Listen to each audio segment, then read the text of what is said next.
ہے نا؟ ہے کسی کا حسن اس سے اچھا تو پیش کرے.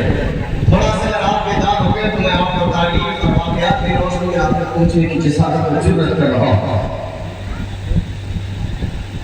نسب اتنا اچھا کہ نانا مصطفیٰ کریم جیسے ان جیسا تو کوئی سوچ بھی نہیں سکتا، تصور بھی نہیں. کسی نے خیال نہیں کیا کہ حضور کی طرح کوئی ہے تو ایمان سے نکل جائے. اور حسب اتنا اعلیٰ کہ اللہ نے وہ مقام دے دیا کہ بنا ان پر درود بھیجے مومن کی نماز نہیں ہوتی.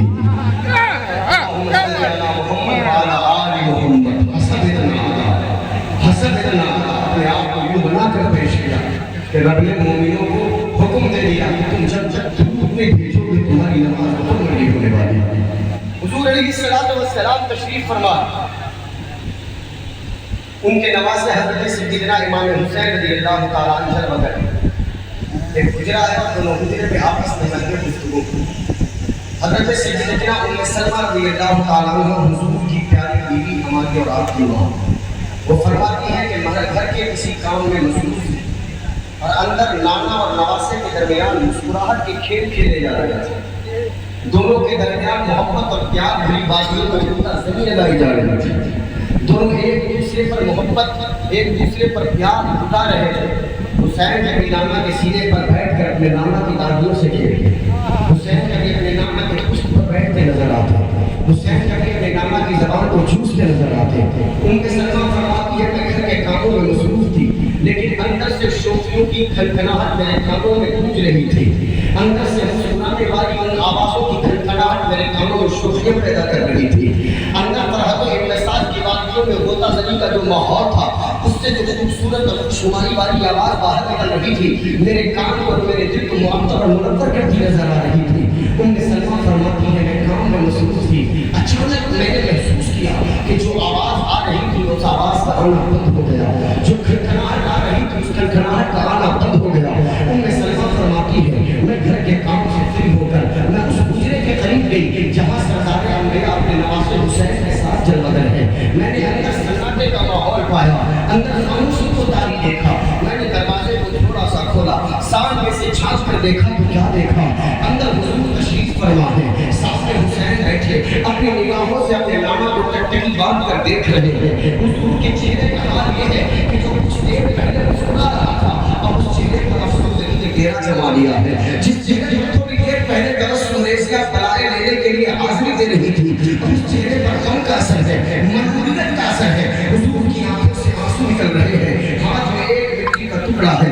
ان کی سلمہ فرماتی ہے میں نے دروازے کو کھولا، اندر بارگاہ مصطفیٰ میں حاضر ہو گئی. عرض کرنے لگی یا رسول اللہ آپ کے چکوں سے اڑنے والی ہاتھ پر ام سلمہ اپنے ماں باپ کو فدا کرے. آپ کا ماجرا کیا ہے؟ ابھی تھوڑی دیر پہلے مسکرا رہے تھے، ابھی آنکھوں میں آنسوؤں کے نکلنے کی وجہ جاننا چاہتی ہوں. آقا بتائیں تو صحیح رونے کا سبب کیا ہے؟ حضور کی آنکھوں میں آنسو ہے، ہاتھوں میں مٹی کا ٹکڑا ہے. ام سلمہ کو مخاطب کرتے ہوئے کہا ام سلمہ سنو میں اس حسین سے بے پناہ محبت کرتا ہوں. یہ میرا حسین میرے جگر کا ٹکڑا ہے، یہ حسین میری آنکھوں کا تارا ہے. اس حسین کو میں نے بہت محبت دی ہے، یہ حسین میری آنکھوں کا نور ہے. اس حسین سے بے پناہ محبت اور الفت کرتا ہوں. میں حسین سے محبت کی باتیں کر رہا تھا کہ اللہ کا فرشتہ جبریل میری بارگاہ میں حاضری دیتا ہے. اس نے کہا اللہم صلی علیہ یا رسول اللہ، اللہ نے آپ پر سلامتی نازل فرمائی ہے. اس کو جبریل نے اللہ کا یہ پیغام مجھ تک پہنچایا کہ اے میرے محبوب جس نواسے کے ساتھ مسکرا رہے ہیں، جس نواسے کے ساتھ کھیل رہے ہیں، جس نواسے پر محبت کی بہاریں اٹھا رہے ہیں، اسی نواسے کو آپ کا کلمہ پڑھنے والی قوم مقام طب جسے کربلا کہا جاتا ہے وہاں شہید کر دے گی. جس سے اتنی محبت کر رہے ہیں اس نواسے کو کربلا کے مزار پر اس کے جسم کو کاٹ دیا جائے گا، اسی نواسے کے جسم کو اس کے تن سے جدا کیا جائے گا، اسی نواسے کے جسم پر اڑائی جائے گی. اے ام سلمہ جیسے ہی میں نے اپنے نواسے کی شہادت کی خبر سنی میرے آنکھوں سے بے ساختہ کا آنسو نکل گئے. یہ میرا حسین جس سے میں اتنی محبت کروں کیا میرا کلمہ پڑھنے والی قوم اسے شہید کر دے گی. اے ام سلمہ پھر میں نے جبریل سے کہا جبریل مجھے اس مقام کی مٹی کا ٹکڑا لاؤ جس مقام پر میرے حسین کی لاش کو چڑھایا جائے گا. جبریل نے اس مقام کی مٹی کا ٹکڑا لا کر میرے ہاتھوں میں دیا. اب حضور اس مٹی کو لیتے ہیں کہتے ہیں ام سلمہ ہاتھ بڑھا. ام سلمہ نے ہاتھ بڑھایا، آقا نے مٹی کا سر ٹکڑا ام سلمہ کے ہاتھوں میں دیا اور کہا کہ ام سلمہ اس مٹی کی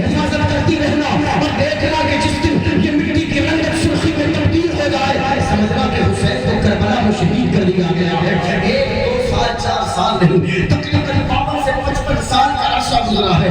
سلمہ فرماتی ہے آسودے کا دن تھا, محرم کی 10ویں تاریخ تھی, جمعہ کا دن تھا, میں حالت روزے میں تھی. ظہر کی نماز کی ادائیگی کے بعد میں نے اس طرح استراحت پر آرام کرنے کے لیے اپنے جسم کو ڈالا ہے.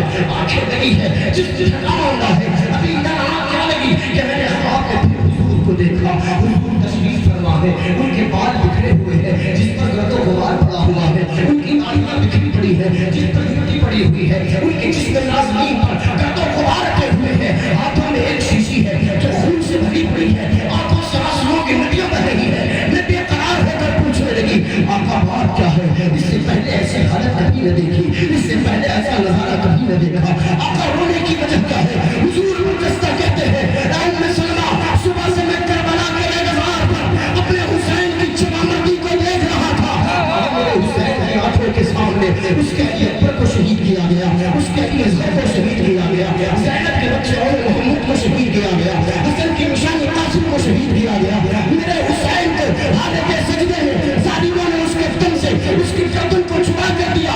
سلمہ میں صبح سے کربلا میں تھا, کربلا میں اپنے شہیدوں کو دیکھ رہا تھا اور میں نے 72 جان سازوں کا خون اس شیشے میں بھرا ہے. اے ام سلمہ, آج میرا حسین شہید ہو گیا. ام سلمہ فرماتی ہے جیسے ہی میں نے خواب دیکھا بے چین ہو کر میری آنکھیں کھلتی ہے. میں کہیں اور نہ گئی, دوڑ کر اس مقام پر گئی جہاں برسوں پہلے دی ہوئی حضور کی مٹی کو میں نے رکھا تھا. جب میں وہاں گئی تو میں نے بے ساختہ انا للہ و انا الیہ راجعون کہا, کیونکہ کل تک جو مٹی مٹی نظر آ رہی تھی, خواب دیکھنے کے بعد دیکھا تو دیکھا کہ مٹی خون میں تبدیل ہوئی. میں نے 2 حدیث پاک کو ایک جگہ ضم کر کے پیش کیا.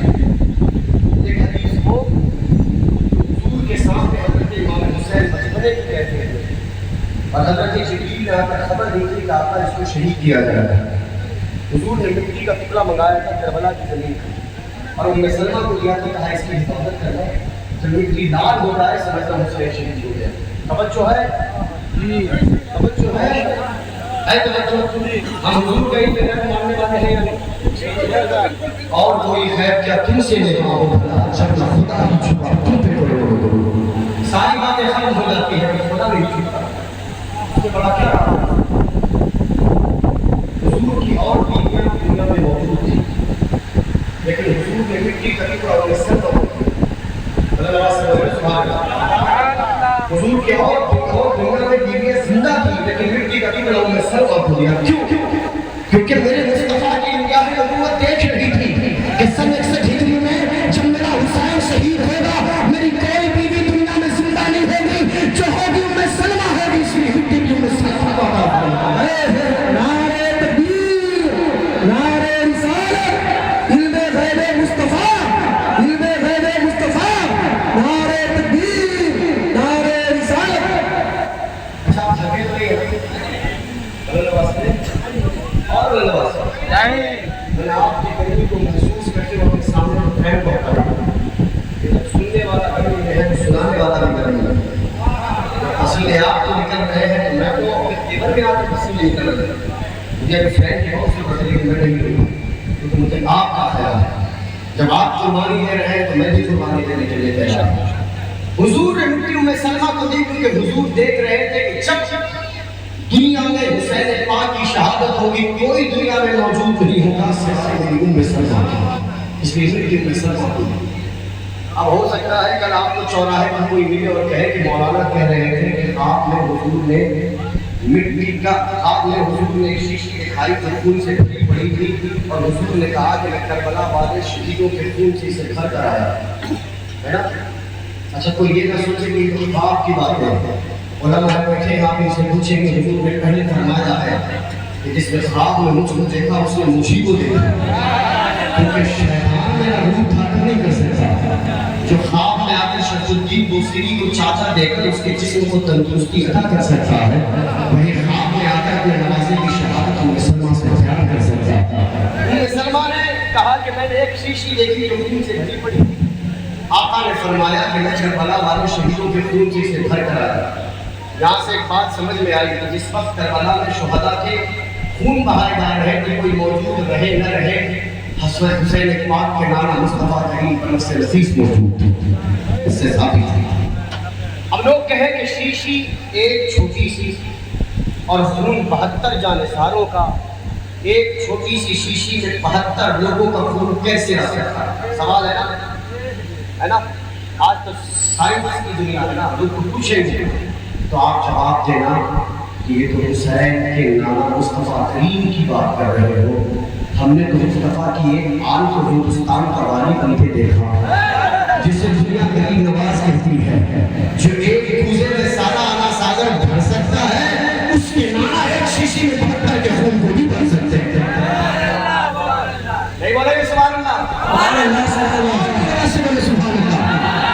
نعرہ تکبیر، نعرہ رسالت، کیا خوبی بن گئے اس رخ انور میں رکھ دیا، عالم کا حسن نور منور میں رکھ دیا، اسلام کی بقا اور تحفظ کے واسطے سر فاطمہ کے لال نے خنجر پر رکھ دیا، اور فوراً سمٹ کے آ گئے پاتا ہی ان کا حکم خادم نے کاسا جب آنا ساجا پر رکھ دیا۔ کیا ہو سکتا ہے تو کیا کہ بھیا کے جو تاریخ کی بات کر رہے ہو، مجھے کچھ حدیث سے دکھا دو، مجھے کچھ حدیث سنا دو، میں حدیث سے بات لے کر آیا، بولے نا سبحان اللہ۔ حضرت ابو ہریرہ رضی اللہ عنہ حضور کے صحابی، جن سے تمام احادیث کی کتب میں سب سے زیادہ جن سے احادیث مروی ہے، اس صحابی کا نام ابو ہریرہ ہے، وہ حضرت ابو ہریرہ۔ وہ فرماتے ہیں کہ ایک مرتبہ میں سخت بھوکا تھا، اتنی بھوک کی شدت تھی کہ میرا جسم کمزور پڑ رہا تھا، نڈھال ہو رہا تھا، مجھے فوراً کھانے کی حاجت تھی۔ میں دربار مصطفیٰ میں اس لیے حاضر ہوا کہ حضور کی بارگاہ میں جگہ جگہ سے لوگ کچھ لا کر پیش کرتے ہیں، اگر کچھ کھانے کی چیز آ گئی تو مجھے کھانا مل جائے گا۔ توجہ رکھیں، ابو ہریرہ فرماتے ہیں کہ میں حضور کی بارگاہ میں حاضر ہوا، ابھی میں دربار مصطفیٰ میں بیٹھا ہی تھا کہ کچھ دیر کے بعد آقا کی بارگاہ میں کسی نے دودھ کا ایک پیالہ لا کر پیش کیا، بولے نا سبحان اللہ، دودھ کا ایک پیالہ پیش کیا۔ ابو ہریرہ فرماتے ہیں کہ میری بانچیں کھل گئی، میں خوش ہو گیا کہ اب تو مجھے دودھ کا پیالہ پینے کے لیے ملے گا۔ اتنے میں میرے آقا نے مجھ سے کہا ابو ہریرہ اٹھو، دودھ کے پیالے کو اٹھاؤ۔ ابو ہریرہ خوشی خوشی دودھ کے پیالے کی جانب قدم بڑھاتے ہیں کہ اب تو میری بھوک مٹنے والی ہے۔ جیسے ہی میں نے دودھ کا پیالہ ہاتھوں میں لیا، میں نے چاہا کہ میں پیوں، اتنے میں آقا نے فرمایا ابو ہریرہ رکو، باہر مسجد کے باہر نکلو، باہر چبوترے پر اصحاب صفہ بیٹھے ہوئے ہیں، باہر کے چبوترے پر میرے غلام بیٹھے ہوئے ہیں، جاؤ انہیں دودھ پلا کر آؤ۔ اب سوچے کہ ابو ہریرہ کے دل کی کیفیت کیا ہوگی؟ ایک بھوکا شخص ہے جسے بھوک کی جستجو ہے، جسے بھوک مٹانے کی جستجو ہے، وہ دربار مصطفیٰ میں چاہ رہا تھا کہ کسی طرح کھانے کو ملے، کھانے کی چیز سامنے ہے، لیکن آقا کا حکم ہے کہ پہلے اسے بانٹ کر آؤ۔ ابو ہریرہ کے اندر ہمت نہ ہوئی کہ وہ حضور سے کچھ کہے، کہ حضور کے حکم پر باہر نکلے۔ باہر ایک نہیں، دو نہیں، تین اور چار نہیں، 70 اصحاب مصطفیٰ بیٹھے ہوئے تھے۔ ابو ہریرہ فرماتے ہیں میں باہر نکلا، ایک کے سامنے میں نے دودھ پیش کیا، انہوں نے دودھ پیا، مجھے دیا، میں نے دوسرے کو دیا، اس نے پیا، مجھے دیا، میں نے تیسرے کو دیا، مجھے دیا، میں نے چوتھے کو دیا، ایک دو نہیں، میں نے 70 اصحاب مصطفیٰ تک دودھ پہنچایا تھا، اور 70 کو دودھ پلانے کے بعد میں دودھ کے پیالے کی طرف دیکھتا ہوں تو کیا دیکھتا ہوں کہ خدا کی قسم ایسا لگتا ہے کہ اس میں سے ایک قطرہ بھی دودھ کم نہیں ہوا ہے۔ ارے جو مصطفیٰ دودھ کے ایک پیالے سے 70 غلاموں کا پیٹ بھر سکتے ہیں، وہی اپنے 72 جانثاروں کا خون ایک شیشی میں نہیں بھر سکتے۔ بہت اچھا، اعلیٰ حضرت نے فرمایا تھا کہ کیوں جناب ابو ہریرہ، کیسا تھا وہ جانشین جس سے 70 صاحبوں کا دودھ سے منہ پھر گیا۔ ایک نبی، یہ تو ہمارا آپ کے حقوں کی بات الگ ہوتی ہے نا، ہم اور آپ لگا تو کھڑ جائے برکت کم ہوگا، لیکن یہ تو حضور کی بات ہے۔ کہا ایک دودھ کا پیالہ، کتنا بڑا پیالہ تھا، پھر جب ابو ہریرہ آئے تو کہا دودھ پی لو۔ ابو ہریرہ فرماتے ہیں میں نے پیا، پھر میں نے منہ سے دودھ کھایا ہاتھوں سے، حضور نے کہا اور پیو، میں نے اور پیا، پھر حضور نے کہا اور پیو، میں نے اور پیا، اب آقا نے کہا اور بھی پی لو۔ ابو ہریرہ کہتے ہیں آقا اب میرے اندر طاقت نہیں کہ ایک قطرہ بھی دودھ کا حلق کے نیچے اتار سکے۔ ایک پیالہ دودھ 70 غلاموں کو پلانے کے بعد ابو ہریرہ رضی اللہ تعالیٰ عنہ نے دودھ پیا۔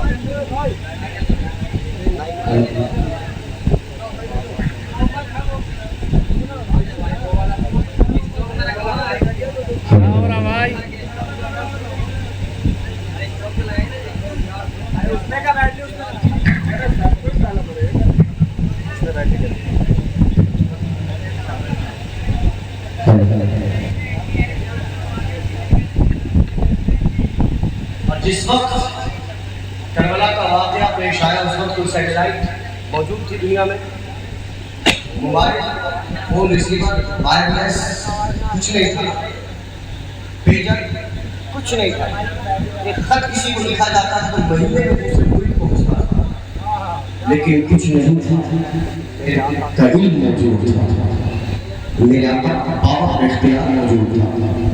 ہمارے کس کا ہو رہا ہے اس کو بیٹری لگا کے دیکھیں۔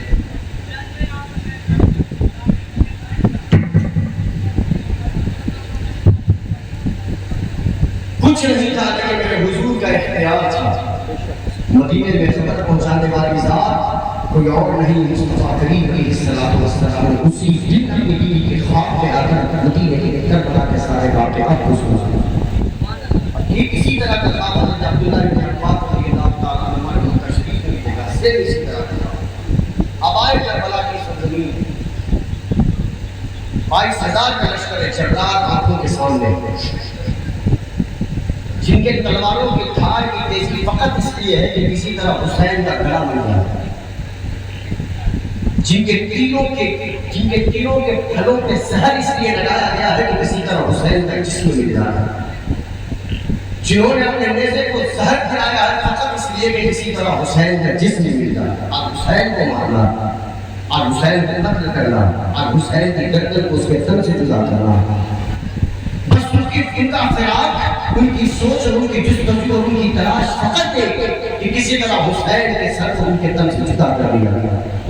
22,000 کا لشکر جرار، ایک جانب درگاہ فرات ہے، پانی بہتا ہے، لیکن ان پر سپاہیوں کو پہرا لگا دیا گیا کہ پانی سب کو دینا ہے، نواز رسول کو نہیں دینا۔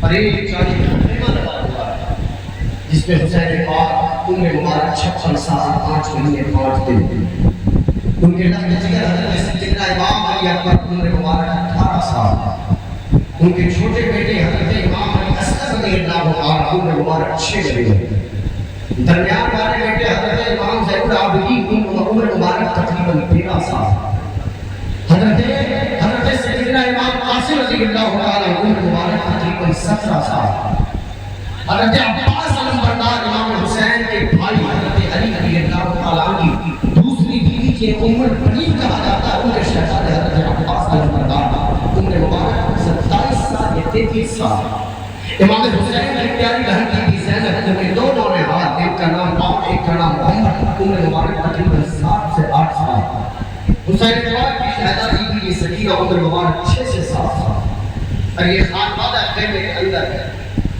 بی بی زینب، شہربان اور ام رباب، ابی لیلہ، یہ گھر کی خواتین خیمے کے اندر تشریف فرما۔ پیاس کا عالم یہ ہے کہ 3 دن ہو گئے پانی کا ایک قطرہ ان کے حلق سے نیچے نہیں اترا، ایک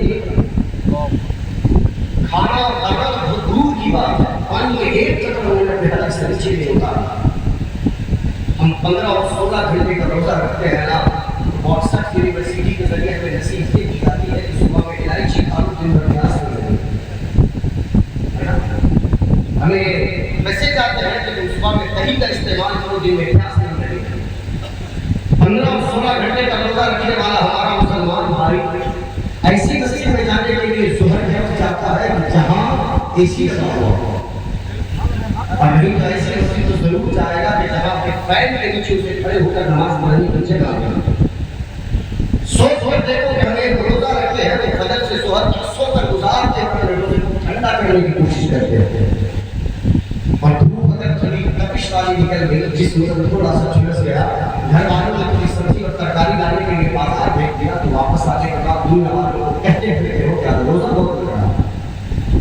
پہلا روزہ کمپلیٹ ہونے کے بعد سیلفی لگائی جاتی ہے اور لوگوں کو میسج دیا جاتا ہے الحمدللہ پہلا روزہ مبارک۔ صحیح ہے؟ ویسے یہ 3 دن کی پیاسے والے پیاس والے ہونٹ سوکھے نہیں تھے، ہونٹ سوکھ کر پھٹ چکے تھے، ان کے ہونٹوں سے خون رس رہا تھا، خون رستے سوکھ چکا تھا، ان کے ہونٹ اتنے سے خشک ہو چکے تھے۔ 3 دن کا پیاسا کوئی شخص اگر سامنے نظر آئے تو ذرا مجھ سے ملانا، میں پوچھوں گا کہ 3 دن کے پیاس کا احساس کیا ہوتا ہے۔ انسان پانی